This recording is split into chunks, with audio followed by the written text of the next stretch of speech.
창세기 43장 1절부터 14절까지의 말씀입니다.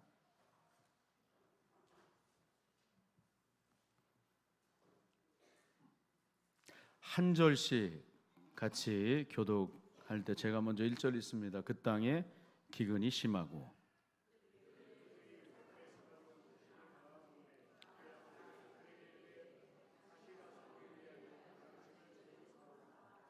유다가 아버지에게 말하여 이르되 그 사람이 우리에게 엄히 경고하여 이르되 너희 아우가 너희와 함께 오지 아니하면 너희가 내 얼굴을 보지 못하리라 하였으니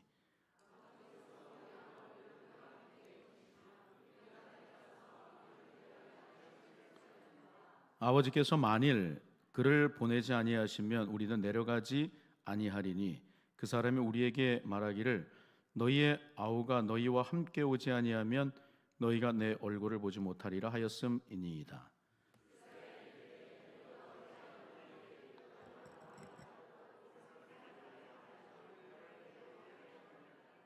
그들이 이르되 그 사람이 우리와 우리의 친족에 대하여 자세히 질문하여 이르기를 너희 아버지가 아직 살아 계시느냐 너희에게 아우가 있느냐 하기로 그 묻는 말에 따라 그에게 대답한 것이니 그가 너희의 아우를 데리고 내려오라 할 줄을 우리가 어찌 알았으리이까.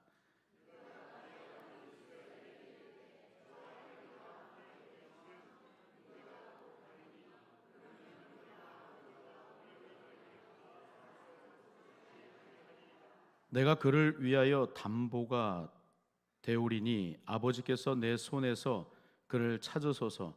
내가 만일 그를 아버지께 데려다가 아버지 앞에 두지 아니하면 내가 영원히 죄를 지리이다.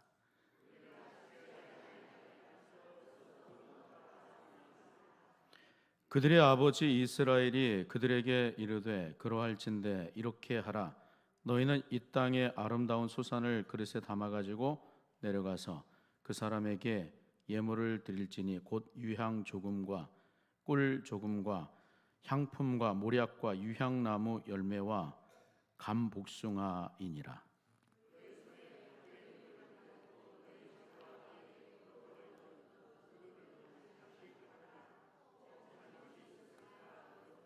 마지막 우리 13절과 14절 말씀 같이 합독합니다. 내 아우도 데리고 떠나 다시 그 사람에게로 가라. 전능하신 하나님께서 그 사람 앞에서 너희에게 은혜를 베푸사 그 사람으로 너희 다른 형제와 베냐민을 돌려보내게 하시기를 원하노라. 내가 자식을 잃게 되면 이르리로다. 아멘. 우리 전우자와 문도 인사합니다. 사랑합니다. 축복합니다. 오늘 본문의 제목 하나님의 설복입니다. 설복이란 말 어떤 의미가 있습니까? 설복이라고 하는 말 사전적인 의미를 찾아보니까 말을 잘 알아듣게 하여 상대방이 수긍하도록 만드는 것, 이것을 설복이라 얘기를 합니다. 강압적이고 힘으로 억눌러서 항복을 받아내는 것이 아니라 잘 이해하고 설득이라는 방법을 통해서 상대방의 마음을 움직여 감동을 주어서 동의를 얻어내는 행위를 말하는 거예요. 감동의 감동. 우격다짐으로 이렇게 그 사람의 마음을 얻는 것이 아닙니다. 중요한 것은 자신의 결심이고 결단이 있어야 된다라고 하는 거예요. 흔히들 우리가 자유의지라는 말을 많이 하죠. 그런데 자유의지의 주체가 누구인가? 자유의지의 주체는 나예요, 나. 내가 결단을 내리는 것입니다. 여러분, 하나님께서는 인간을 창조하실 때 선과 악을 판단하고 선택할 수 있는 능력을 주셨습니다. 그러니까 인간은 자신의 의지로 선택할 수 있고 선택하지 않을 수 있는 인격체로 창조되었습니다. 그래서 인격적이라고 하는 말은 상대를 내 마음대로 조종하는 것이라 말하지 않습니다. 인격적인 관계라는 거 상호 존중의 관계다라고 얘기하는 거예요. 그런데 이러한 관계 속에서 중요한 것이 있는데 우리가 어떠한 결단을 내려도 하나님께서는 우리의 선택, 결단을 존중하신다는 것입니다. 하지만 하나님께서 정해놓으신 규례와 법도는 또 있는 거예요.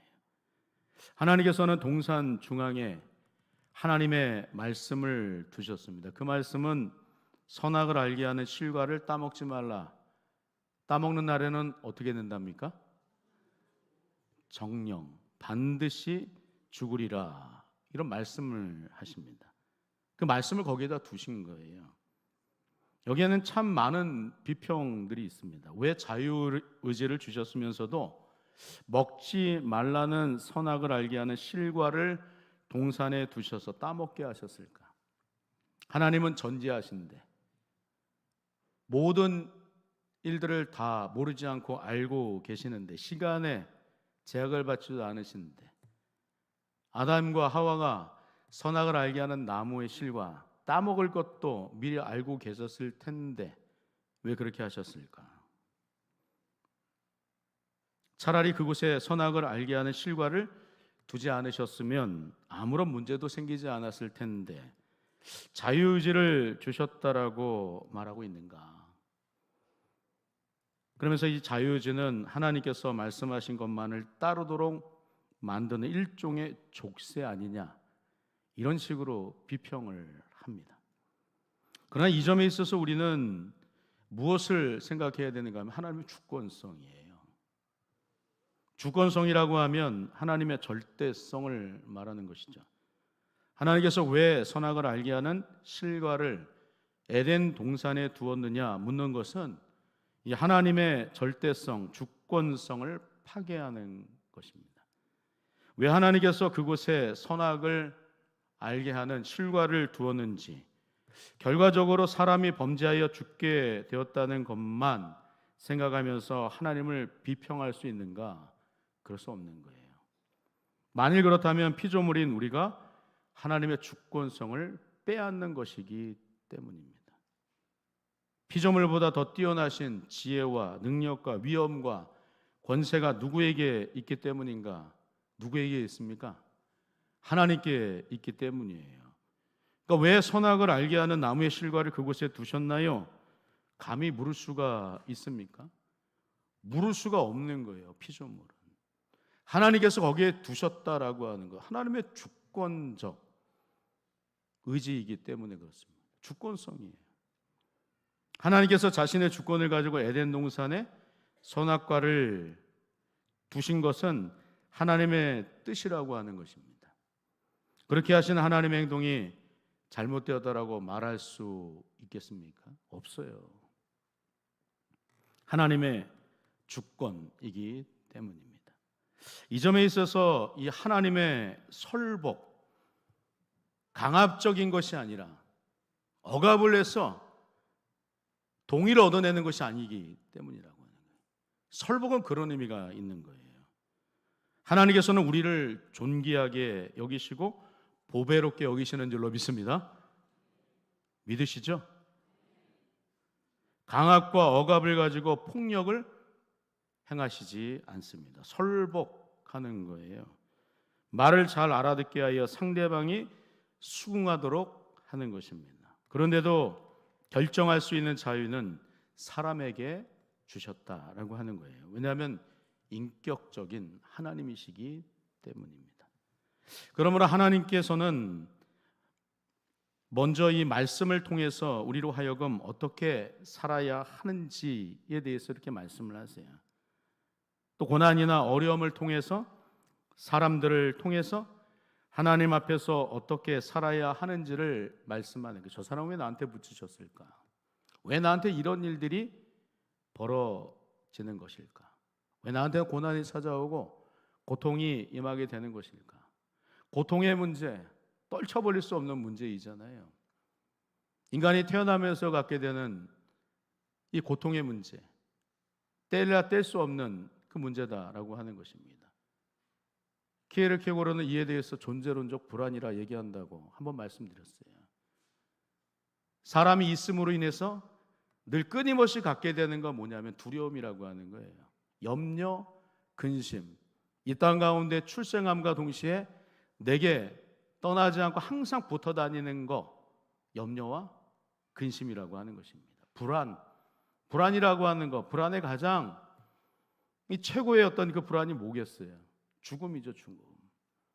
인간은 죽을 수밖에 없다라고 하는 그 불안 떨쳐낼 수 있답니까? 그렇지 않죠. 존재론적 불안이라고 하는 거예요. 이 땅에 태어난 모든 사람들은 그 불안함 가운데, 죽음 가운데 불안할 수밖에 없다라고 하는 것입니다.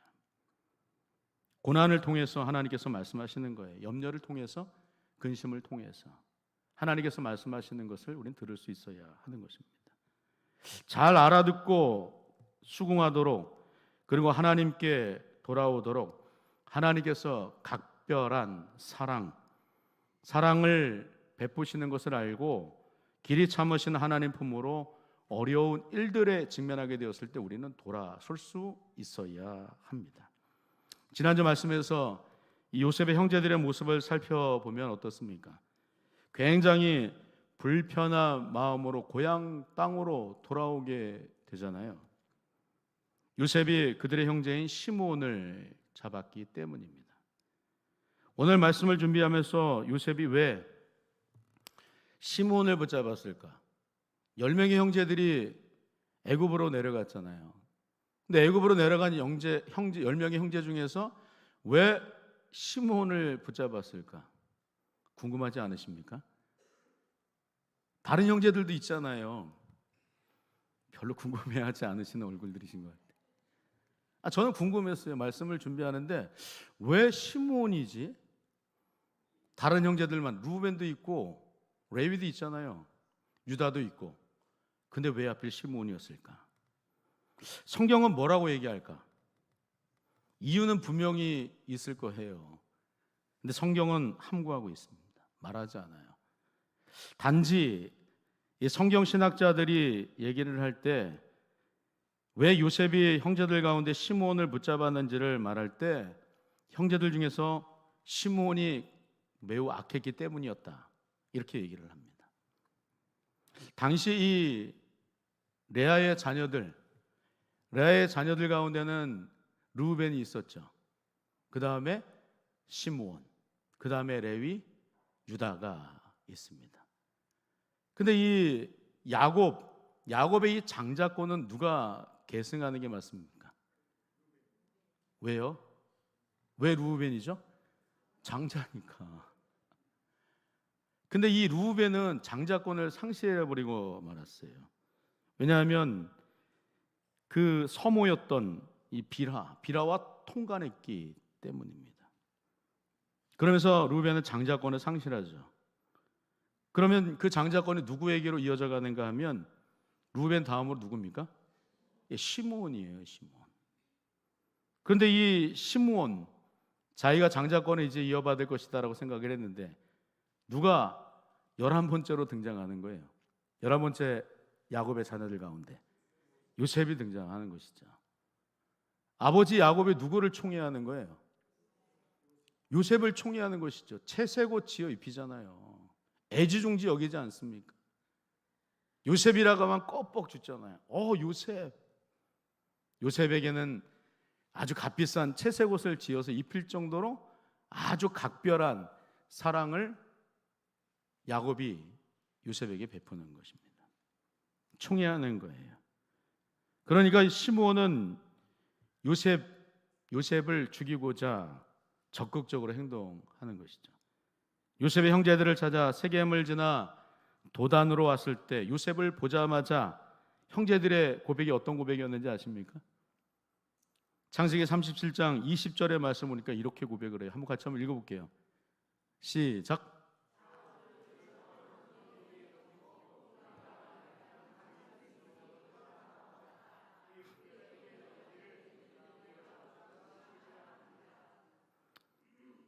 그를 죽여 한 구덩이에 던지고 악한 짐승이 잡아 먹었다고 하자. 아버지에게 그렇게 얘기하자는 거예요.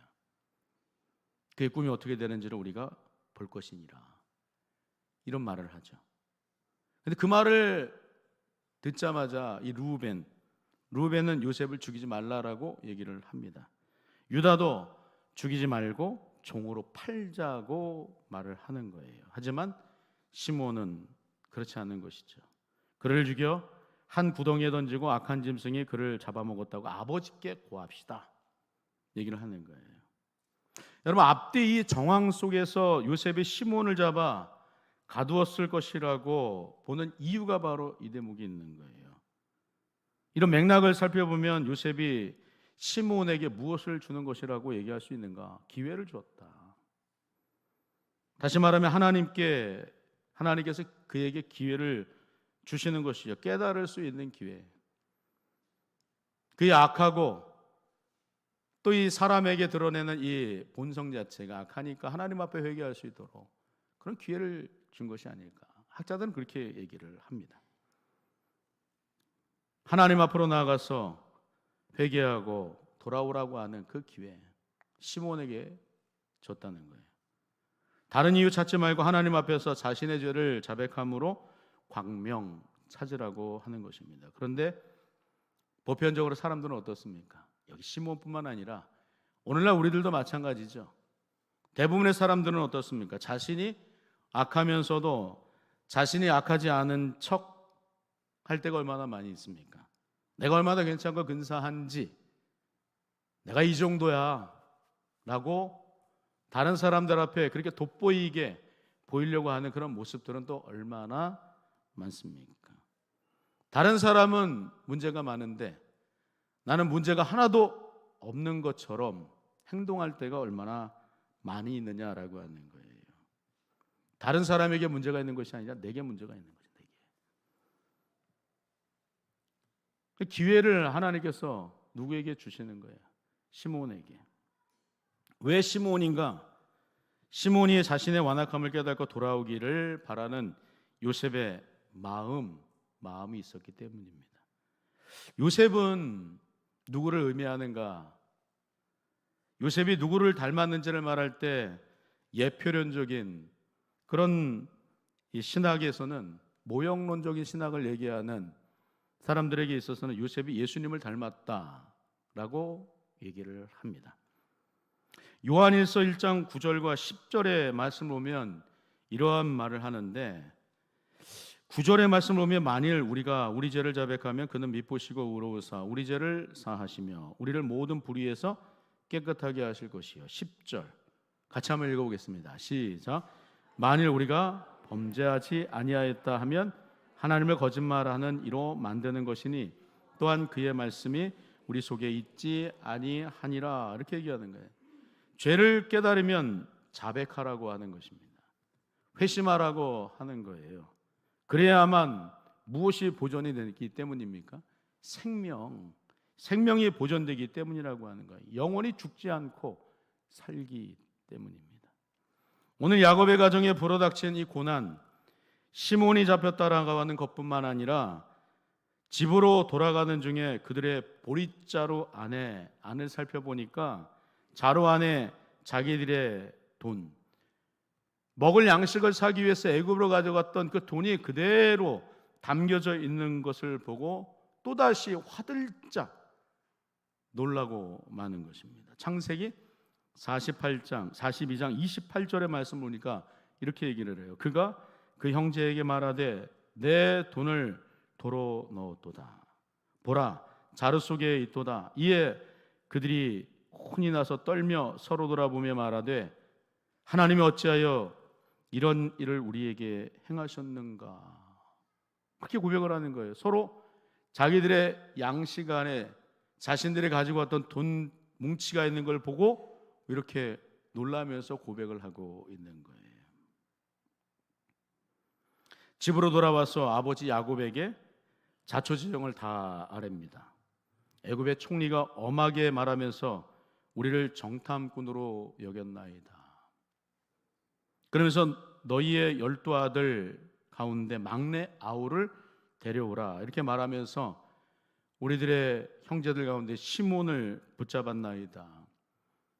막내 아우를 데리고 온다면 너희가 정탐꾼이 아니라 확실한 자들임을 알겠고 그때 가서 시몬도 돌려주겠다 이런 얘기를 하는 거예요. 창세기 42장 34절 말씀 가운데 이렇게 얘기를 합니다. 한번 같이 한번 읽어볼게요. 시작. 너희 막내 아우를 내게로 데려오라. 그러면 너희가 정탐꾼이 아니요 확실한 자들임을 내가 알고 너희 형제를 너희에게 돌리리니 너희가 이 나라에서 무역하리라 하더이다 하고. 그 말을 들은 아버지 야곱은 요셉의 형제들에게 한탄을 하고 있는데, 창세기 42장 36절의 말씀을 보시면 그들의 아버지 야곱이 그들에게 이르되 너희가 나에게 내 자식들을 잃게 하는도다. 요셉도 없어졌고 시므온도 없어졌거늘 베냐민을 또 빼앗아 가고자 하니 이는 다 나를 해롭게 함이로다. 이런 얘기를 합니다. 야곱이 번뇌하기 시작하는 거예요. 염려하게 됩니다. 그러니 끝내는 야곱이 아들들에게 절대로 막내 아들 베냐민을 너희가 데리고 가지 못한다. 데리고 가는 날에는 내가 죽는 날인 줄 알라. 이런 얘기까지 하는 거예요. 창세기 42장 38절의 말씀이 바로 그 대목인데, 야곱이 이르되 내 아들은 너희와 함께 내려가지 못하리니 그의 형은 죽고 그만 남았음이라. 만일 너희가 가는 길에서 재난이 그에게 미치면 너희가 내 흰머리를 슬퍼하며 스올로 내려가게 함이 되리라. 이런 마지막 얘기를 하는 거예요, 야곱이. 그렇게 시간이 흘러서 오늘 본문 1절까지 흘러내려온 거예요. 오늘 보면 1절에서는 그 땅의 기근이 심하더라. 또다시 얘기를 합니다. 그리고 2절에서는 애굽에서 가져온 양식이 야곱의 가정 가운데 다 떨어졌더라라고 이렇게 얘기를 해요. 그때 애굽에서 있던 이를 까마득히 잊어버렸던 야곱이 또다시 자기 아들들에게 이렇게 얘기를 하는 거예요. 2절 말씀. 그들이 애굽에서 가져온 곡식을 다 먹음에 그 아버지가 그들에게 이르되 다시 가서 우리를 위하여 양식을 조금 사오라. 그 말을 들은 요셉의 형제들 가운데 유다가 그 즉시 뭐라고 얘기를 합니까? 야곱에게 이렇게 말을 하는 거예요. 3절 한번 같이 한번 읽어볼게요. 시작.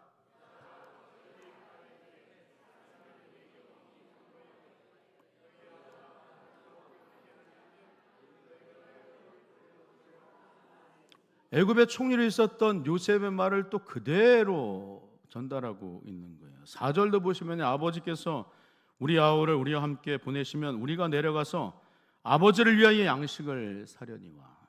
5절에 아버지께서 만일 그를 보내지 아니하시면 우리는 내려가지 아니하리니 그 사람이 우리에게 말하기를 너희의 아우가 너희와 함께 오지 아니하면 너희가 내 얼굴을 보지 못하리라 하였음이니이다. 이런 얘기를 하는 거예요. 그래서 이러한 유다의 말에 야곱은 계속해서 뭐라고 얘기를 하는가 하면 너희가 어찌하여 또 다른 아우가 있다고 그 사람에게 말하여 나를 괴롭게 하느냐.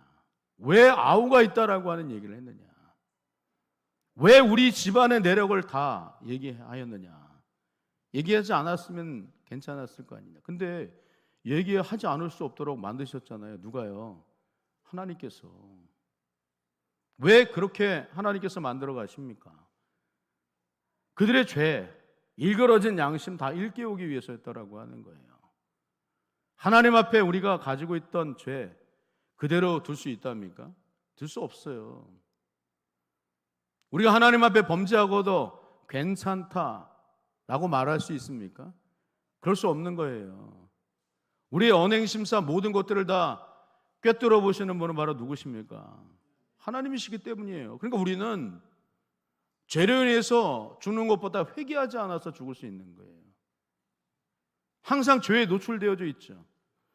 근데 그 죄로 인하여서 또다시 죄를 낳고 죄를 또 범하고 하나님과의 관계가 멀어지면 그 죄로 인하여서 하나님 어떻게 하십니까? 관계가 멀어질 수밖에 없는 거예요. 우리랑 하나님 반드시 우리를 회심하게 만드신다니까요. 그러니까 죄를 깨달으면 어떻게 해야 된다는 거예요. 우리는 빨리 신속하게 하나님 앞에 돌이킬 수 있어야 되는 줄로 믿습니다. 일그러진 양심을 다시 일깨우는 거예요. 하나님이 기회를 주실 때, 그 기회 주실 때 얼른 속히 돌아갈 수 있어야 하는 것입니다. 너희가 어찌하여 또 다른 아우가 있다고 그 사람에게 말하여 나를 괴롭게 하느냐, 이렇게 말하는데 야곱의 그 말에 유다가 오늘 보면 8절에서 이러한 말을 합니다. 유다가 그의 아버지 이스라엘에게 이르되 저 아이를 나와 함께 보내시면 우리가 곧 가리니 그러면 우리와 아버지와 우리 어린 아이들이 다 살고 죽지 아니하리이다. 여기서 유다가 이런 고백을 했다라고 하는 것도 굉장히 의미심장하는 거예요. 왜냐하면 유다의 후손으로 누가 오기 때문입니까? 누가 와요? 예수님께서 오시기 때문이라고 하는 거예요. 그러면서 10절에는 또 이런 말을 합니다. 우리가 지체하지 아니하였더라면 벌써 2번 갔다 왔으리이다. 아버지 빨리 결단을 내리십시오. 우리 보러 지금 양식을 위해서 애굽으로 내려갔다 오라고 말씀하시는데 이미 애굽에 내려가서 우리가 큰 어려움을 겪지 않았습니까? 빨리 막내 아우를 데리고 갈 수 있도록 하십시오. 야곱의 아들들이 채근하고 있는 거예요. 그랬더니 오늘 유다의 그 말에 11절부터 13절까지 야곱이 이렇게 결단하여 말을 하고 있는 거예요. 제가 오늘 보고 싶은 대목은 이거예요. 야곱의 결단입니다. 절망 속에서 결단하도록 만드는 거, 하나님께서 결단하도록 만드시는 것이죠. 앞에서 얘기했지만 설복이에요, 설복. 강압적으로 만드시는 것이 아니라 그의 자유의지로, 자율성을 가지고 다시 애굽으로 자기 자녀를 보내는 하나님 앞에서의 설복. 우리 모두가 다 그런 삶을 살 수 있어야 된다라고 하는 이 결단, 야곱의 결단 속에서 하나님 우리를 향하여서 항상 이렇게 우리를 설득해 나가신다라고 하는 거예요. 순종하도록. 억압하십니까 하나님께서? 그렇지 않아요. 우리를 설복해 나가시는 하나님, 야곱같이 이렇게 고백하도록 만드신다라고 하는 거예요. 오늘 11절, 그들의 아버지 이스라엘이 그들에게 이르되 그러할진대 이렇게 하라. 너니 이 땅의 아름다운 소산을 그릇에 담아가지고 내려가서 그 사람에게 예물을 드릴지니 곧 유향 조금과 꿀 조금과 향품과 모략과 유향나무 열매와 감 복숭아이니라. 그러니까 이 땅에, 가나안 땅에서 가장 좋은 것들을 가지고 와서 그의 마음을 좀 누그러뜨려라, 이렇게 얘기하는 거겠죠. 12절 말씀 가운데 이렇게 얘기하면 너희 손에 갑절의 돈을 가지고 너희 자루 아귀에 도로 넣어져 있던 그 돈을 다시 가지고 가라. 꼭 잘못이 있었을까 두렵도다, 이런 얘기하는 거예요. 이미 너희 안에, 자루 안에, 양식 안에, 너희가 애굽에서 가져온 그 양식 안에 들어있던 그 돈뿐만이 아니라 갑절의 돈을 가지고서 애굽 총리에게 나아가라, 요셉에게 나아가라, 이렇게 얘기를 하는 것이죠. 13절에 그러면서 또 한 번 얘기하는데 내 아우도 데리고 떠나 다시 그 사람에게로 가라, 이런 얘기를 하는 거예요. 마지막 말째 아들 베냐민까지 데리고 가라, 이런 얘기를 하는 거예요. 야곱의 결단입니다. 이런 결단은 스스로 자발적으로 하는 거 아니었겠어요? 근데 그 다음이 중요해요. 오늘 14절, 마지막 14절에서 야곱의 이 마지막 고백이 정말 기가 막힌 거예요. 우리가 도전받기를 원하는 것은 바로 이 14절 말씀이라고 하는 거예요. 14절 말씀 한번 같이 한번 읽어볼까요? 같이 읽습니다. 시작. 전능하신 하나님께서 그 사람 앞에서 너희에게 은혜를 베푸사.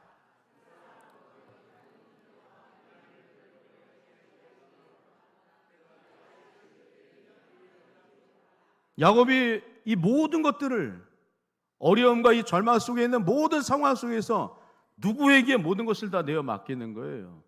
하나님께 맡기는 거예요. 그의 고백을 들어보십시오. 전능하신 하나님께서 그 사람 앞에서 너희에게 은혜를 베푸사 그 사람으로 너희 다른 형제와 베냐민을 돌려보내게 하시기를 원하노라. 야곱의 신앙이에요, 신앙. 야곱의 결단입니다, 결단. 하나님께서 이렇게 자율적으로 하나님 앞에 나아오기를, 결단하기를 원하신다라고 하는 거예요. 하나님께서 강압적으로 우리에게 이렇게 해라 저렇게 해라 얘기하실 수 있죠. 근데 하나님의 방식은 그런 방식이 아니라고 하는 거예요. 자율성이에요. 하나님도 우리에게 있어서 자율성을 주셔서 우리에게 자유의지를 주시고, 우리가 잘못되었을 때는 뭐라고 하시지만 우리가 어떠한 결정을 내린다 할지라도 하나님께서는 우리를 존중하시는 거예요. 근데 여러분, 우리의 모습들 한번 가만히 한번 돌아보십시오. 우리는 서로에게 있어서 어떤가? 특별히 또 하나님에게 있어서는 어떤가? 우리 서로에게 있어서 존중하고 배려하시나이까? 서로 보듬어주고 사랑해 주십니까? 내 방식대로 하지 않으면 억압하고 압제하고 배척하고 나와 함께하지 않는 사람이라고 밀어버리는 어떤 그런 모습을 갖추고 있지는 않냐라고 하는 거예요. 하나님도 어떻습니까? 하나님도 내 뜻대로 해주지 않으면 하나님 앞에서 그냥 하나님의 뜻대로 삶을 살지 않고 회피하고 돌이켜버리는, 불순종하는 그런 모습은 없느냐라고 하는 것입니다. 그런데 야곱은 오늘 결단하는 거예요. 모든 것을 다 누구에게? 하나님 앞에 맡기는 것입니다. 지금까지 하나님께 맡겼을 때 모든 것을 선하게 인도하신 하나님, 하나님의 절대적인 섭리를 믿고 나아가는 것입니다. 사랑하는 성도 여러분, 우리에게도 이런 모습이 있었으면 참 좋겠다 생각이 됩니다. 근심이 있고 염려가 있고 걱정이 되는 일들이 얼마나 많습니까? 그럼에도 불구하고 우리는 그리스도께 순종해 나가는 것이죠. 순종해 나갈 때 어떻습니까? 기가 막힌 놀라운 은혜의 역사를 경험하게 되는 줄로 믿습니다. 그리스도께 순종, 로마서 12장 1절. 그러므로 형제들아, 내가 하나님의 모든 자비하심으로 너희를 구하노니 너희 몸을 하나님이 기뻐하시는 거룩한 산 제물로 드리라. 이는 너희가 드릴 영적 예배니라. 순종이에요. 부분적인 순종이 아니라 전적인 순종을 말하는 것이죠. 요한복음 14장 21절. 나의 계명을 지키는 자라야 나를 사랑하는 자니 나를 사랑하는 자는 내 아버지께 사랑을 받을 것이요 나도 그를 사랑하여 그에게 나를 나타내리라. 할렐루야. 철저하게 하나님 앞에 순종해 나가는 이 모습이 필요하다라고 하는 거예요.